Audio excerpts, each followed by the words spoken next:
নবনির্মিত জয়রামবাটি স্টেশনে এলো যাত্রীবাহী ট্রেন, উপচে পড়ল জনতা। মা সারদা দেবীর জন্মস্থান জয়রামবাটিতেও পা রাখল যাত্রীবাহী ট্রেন। দূর দূরান্ত থেকে আসা মানুষের মধ্যে আনন্দের উচ্ছ্বাস।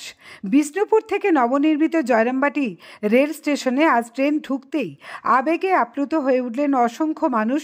ফুলে ফুলে সাজানো হয়েছিল রেল স্টেশনের অফিস সহ সমগ্র প্ল্যাটফর্ম চত্বর। উল্লেখ্য, অত্যন্ত দ্রুততার সঙ্গে জয়রামবাটি থেকে শ্রীরামকৃষ্ণ তীর্থক্ষেত্র কামারপুকুরে রেল স্টেশনের সাথে রেল যোগাযোগ স্থাপন করার কাজ চলছে। যেভাবে কাজ চলছে তাতে এই বছরের মধ্যেই কামারপুকুর রেল স্টেশন পর্যন্ত বিষ্ণুপুর থেকে পৌঁছে যাবে হয়তো ট্রেন। পড়ে রইল গলার কাঁটা এই রাজ্যের কলঙ্ক হয়ে থাকা ভাবাদিঘি, যার কারণে তারকেশ্বর থেকে আজও কামারপুকুর রেল স্টেশনে ট্রেন পৌঁছতেই পারেনি। একমাত্র ভরসা হাইকোর্টের কড়া নির্দেশ। রাজ্য সরকার কতটা মান্যতা দিয়ে ভাবাদিঘি জটমুক্ত করতে পারবে তার উপর। জয়রামবাটি থেকে সোমশুভ্র মুখার্জি ও সাহেব ব্যানার্জি রিপোর্ট, আরামবাগ টাইমস।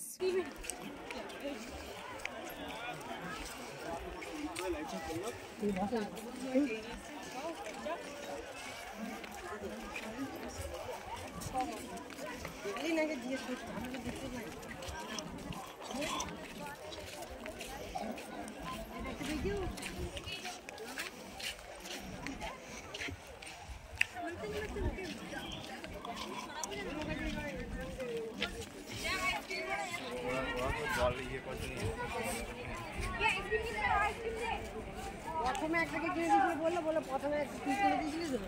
কে কিনে দিয়েছিল? কে প্রথম কিনে দিবে আমাকে?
যা তোরাই দেখতে পেলি না কত কিছু হলো।